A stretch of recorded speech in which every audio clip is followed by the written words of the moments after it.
Certificate জাল।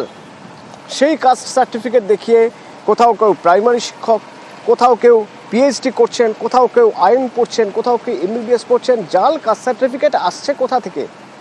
তাহলে কি যারা কাস্ট সার্টিফিকেট তৈরি করছেন সেখানেই কোথাও গড়বড় আছে? দুজন ইন্সপেক্টরকে ইতিমধ্যেই শোকজ করা হয়েছে। তারা কারা জানবো। আমার সঙ্গে সোমরাজ রয়েছেন। সোমরাজ,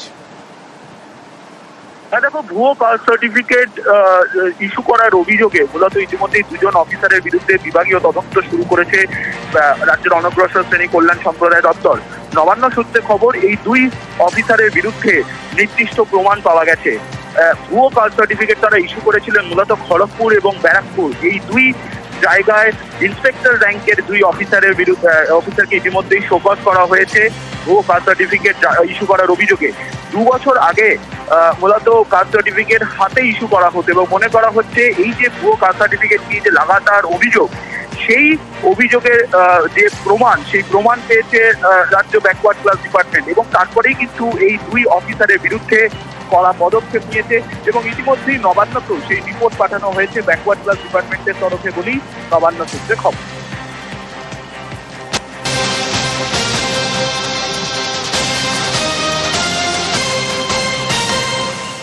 সোমরাজ, এই প্রেক্ষিতে একটু জেনে নিতে চাইবো। আমরাই জানিয়েছিলাম প্রথম, আমাদের কাছে খবর এসেছিল পিএইচডি করছেন অথচ জাল শংসাপত্র, অর্থাৎ যে জাতীয়ত শংসাপত্র হয় তার জাল, কাস্ট সার্টিফিকেট ভুয়ো। তার প্রেক্ষিতে এবার কি পদক্ষেপ করা হচ্ছে?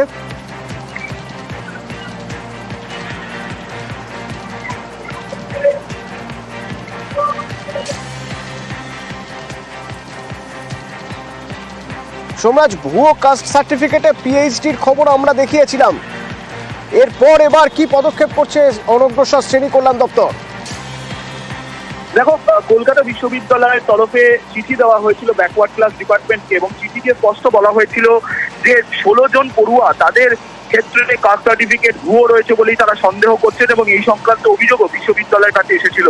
তারপরে বিশ্ববিদ্যালয় কর্তৃপক্ষ সেই চিঠি দেয় ব্যাকওয়ার্ড ক্লাস ডিপার্টমেন্টকে এবং ব্যাকওয়ার্ড ক্লাস ডিপার্টমেন্টের তরফে ইতিমধ্যেই সংশ্লিষ্ট মহকুমার যারা এসডিও রয়েছেন, এসডিওদের থেকে রিপোর্ট চেয়েছে।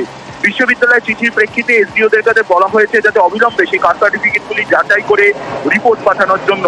এবং ব্যাকওয়ার্ড ক্লাস ডিপার্টমেন্টের এই পদক্ষেপের পরে কলকাতা বিশ্ববিদ্যালয়ের রেজিস্ট্রার দেবাশিস দাস জানিয়েছেন যে তাদের নিয়মে রয়েছে যে যদি এই ধরনের কোনো কাস্ট সার্টিফিকেট ভুয়ো হয় তাহলে সংশ্লিষ্ট পড়ুয়ার ভর্তি তারা বাতিল করতে পারেন এবং তার জন্যই ভর্তিকে কেন্দ্র করে কোনো ম্যালপ্র্যাকটিস বা দুর্নীতির অভিযোগ যাতে না ওঠে, সেই কারণেই তারা ব্যাকওয়ার্ড ক্লাস ডিপার্টমেন্টকে চিঠি দিয়েছিলেন।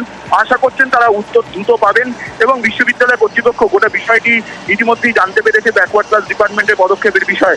ফলত তারা দ্রুত চায় যে ব্যাকওয়ার্ড ক্লাস ডিপার্টমেন্ট উত্তর দিক, কারণ কলকাতা বিশ্ববিদ্যালয় পিএইচডি বা বিএলএলবি মতো কোর্সে ভুয়ো সার্টিফিকেট নিয়ে, ভুয়ো কাস্ট সার্টিফিকেট নিয়ে ভর্তি হয়েছেন এই সংক্রান্ত অভিযোগ আসার পরেই বিশ্ববিদ্যালয় কর্তৃপক্ষের তরফে পদক্ষেপ করা হয় এবং ব্যাকওয়ার্ড ক্লাস ডিপার্টমেন্টকে চিঠি দেওয়া হয়। তাই বিশ্ববিদ্যালয় আপাতত ব্যাকওয়ার্ড ক্লাস ডিপার্টমেন্টের উত্তরের অপেক্ষাতেই রয়েছে।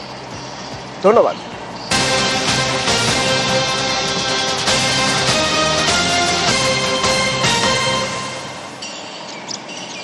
বাঁকুড়ার তালডাংরা তৃণমূল কর্মী সমর্থকরা সেখানে ভোটার তালিকা স্ক্রুটিনি করতে গিয়ে দেখছেন দুজন মহিলার স্বামীর জায়গায় রয়েছে একই নাম লেখা। ভোটার তালিকায় নাম রয়েছে এমন এক ব্যক্তিকে খুঁজেই পাওয়া যাচ্ছে না। 6 জন ভুতুরে ভোটার একই বুথে।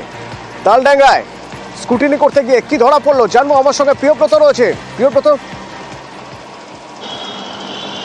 দেখো, অতনু জলনেত্রীর নির্দেশ পাওয়ার পরই কিন্তু বাঁকুড়ার বিভিন্ন ব্লক এবং গ্রামে গঞ্জে পৌঁছে যাচ্ছে তৃণমূল কর্মীরা এবং সেখানেই ভোটার তালিকা স্ক্রুটিনির কাজ সেখানেই কিন্তু চলছে এবং সেই যে দেখা যাচ্ছে বাঁকুড়ার তালডাংরা ব্লকের শ্যামচন্দ্রপুর বুথ, সেই বুথে 1121 জন ভোটার রয়েছে। তার মধ্যে 6 জন এমন সন্দেহজন ভোটার রয়েছে তারা যাদের কেউ দেখা যাচ্ছে যে একই দুই মহিলা, তাদের স্বামীর নাম শাশ্বত ভট্টাচার্য।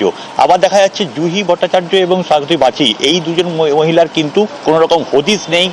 এই এলাকার যারা ভোটার রয়েছেন তারা একে অপরকে চেনেন, কেননা একই গ্রামের মধ্যে এই বুথ, সেই গ্রামের মানুষজন তাদেরকে চেনেন না। এরকম 6 জনের সন্দেহজনক নাম পাওয়া গেছে, যারা নিয়েই কিন্তু ভোটার লিস্ট নতুন করে ভুতুরে ভোটারের খোঁজ পেয়েছে তৃণমূল কংগ্রেস এবং তৃণমূল কংগ্রেসের নেতৃত্ব দাবি করছেন এই ভোটার লিস্টে যে ভুতুরে ভোটারদের পাওয়া গেছে তাদেরকে কিন্তু ব্লক স্তরে স্ক্রুটিনির মাধ্যমে বাদ দেওয়া হবে, কেননা এই ভোটাররাই বিজেপির সম্পদ এমনটা দাবি করা হয়েছে। যেভাবে দিল্লি জয় হয়েছে সেভাবেই পশ্চিমবাংলা জয় করার চেষ্টায় তৃণমূল কংগ্রেস যাতে হার হয় সেই কারণেই বিজেপি এই ধরনের ভোটার লিস্টে নাম ঢুকিয়েছে। অন্যদিকে বিজেপির দাবি এই স্কুটির আপনারা জানেন ওই জুই ভট্টাচার্য বা না আমরা না, এখানে কোনো ভোটার নেই। এখানে মন্ডল, একজন প্রামাণিক আছে, বাগালি আছে আর কোটার আছে। আপনারা কি ওনাদেরকে দেখেছেন কোনদিন এলাকায়? না। কিভাবে এলো মনে হচ্ছে? কিভাবে এলো ওটা ওটা বদমাশ করে ওগুলো চাল খেলছে ওগুলা। আমাদের এখানে ভট্টাচার্য না, আমরা কি করে দেখো আমরা? ওটা মানে পুরো ভুতুড়ে নাকি? হ্যাঁ, পুরো ভুতুড়ে। পেলাম শামসুন্দরপুরের 129 নম্বর বুথে যে এখানে আমাদের 5-6 জন ভুয়ো ভোটার পাওয়া গেছে। এটা বিজেপির মূল চক্রান্ত। এই চক্রান্ত করে তারা দিল্লির মসনদ জয় করেছে।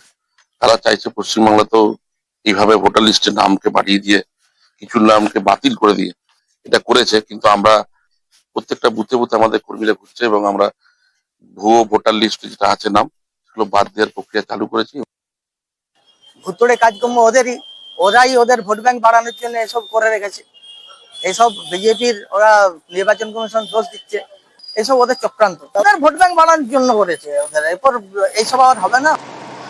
বাংলার বাড়ি প্রকল্পের টাকা দেওয়ার সঙ্গে সঙ্গে এই নবান্ন থেকে জানিয়ে দেওয়া হয়েছিল এবার খোঁজ নিয়ে দেখতে হবে এই টাকা যেন বাড়ি বানানোর কাজেই লাগানো হয়। আর সেই খোঁজটা কারা নেবেন? স্থানীয় প্রশাসন। তো খোঁজ নিতে গিয়ে দেখা যাচ্ছে সন্দেশখালিতে এমন 100টার পরিবার রয়েছে বা এমন 100 জনের নাম পাওয়া যাচ্ছে, 1000 জন, মাফ করবেন, এমন 1000 জনের নাম পাওয়া যাচ্ছে যারা বাংলার বাড়ির প্রথম কিস্তির টাকা তো পেয়েছেন, কিন্তু বাড়ি তৈরির নামগন্ধটা নেই। কেন?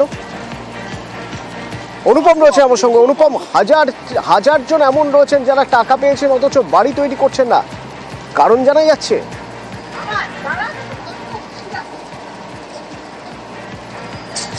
হ্যাঁ দেখো অতনু, এই যে সন্দেশখালীর 2 নম্বর ব্লকের প্রায় 1000 উপভোক্তা যারা বাংলার আবাস যোজনার ঘর পেয়েছে, তারা প্রায় 5000 জন মতন আবাস যোজনার ঘর পেয়েছে, কিন্তু তার মধ্যে প্রায় 1000 তারা এখনো বাড়ি তৈরির কাজ শুরু করেনি। এবং এই খবর কিন্তু যখনই ভিডিওর কাজে যায় অরুণ কুমার সামন্ত, তিনি একদম সরজমিনে তিনি তদন্তে বেরোয়, গ্রামে গ্রামে ঘুরে এবং যেসব উপভোক্তা তাদের বাড়িতে বাড়িতে যান, এবং তিনি প্রায় 1000 জনের মতন তার চোখে পড়ে যে তারা এখনো বাড়ি তৈরি তো শুরুই করেননি। এমনকি বাড়ি তৈরির যে মেটেরিয়ালস মানে বালি, পাথর, সিমেন্ট সেগুলো পর্যন্ত এখনো কিনে আননি, এবং 2.5 মাস হয়ে গেছে কিন্তু তারা টাকা পেয়েছে।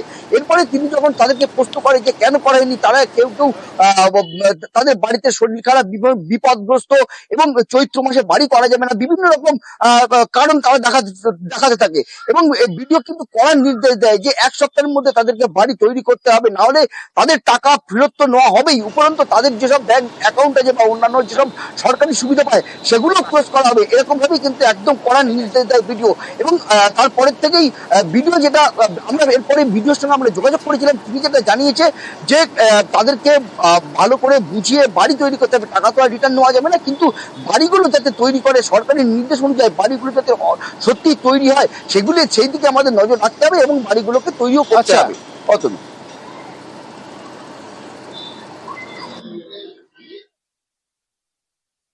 মোটামুটি এখনো পর্যন্ত আমরা এরকম 1000 বাড়ি পেয়েছি যারা এখনো শুরু করেনি। তো চৈত্র মাস চলছে, তো একটা বাঙালিদের রিচুয়ালস আছে, চৈত্র মাসে নতুন কিছু শুরু করে না, তার ফলে অনেকে হয়তো ওয়েট করছে যে পয়লা বৈশাখ থেকে শুরু করবে আর কি। কিছু মেটেরিয়ালস এরও ডেফিসিয়েন্সি আছে, তারপরে রাজমিস্ত্রি সাফিসিয়েন্ট পাওয়া যাচ্ছে না। তো সবকিছু কনসিডার করে আমি 1 সপ্তাহ বলেছি, ওটা যদি 1 সপ্তাহ জায়গায় 15 দিনও হয় তাহলে পয়লা বৈশাখও পড়ে যাচ্ছে, তখন আমরা আরো ভালো করে করতে পারবো। আমাদের টার্গেট তো আর টাকা ফেরত নেওয়া না, আমাদের টার্গেট হচ্ছে লোককে বুঝিয়ে বাড়িগুলো করিয়ে নেওয়া।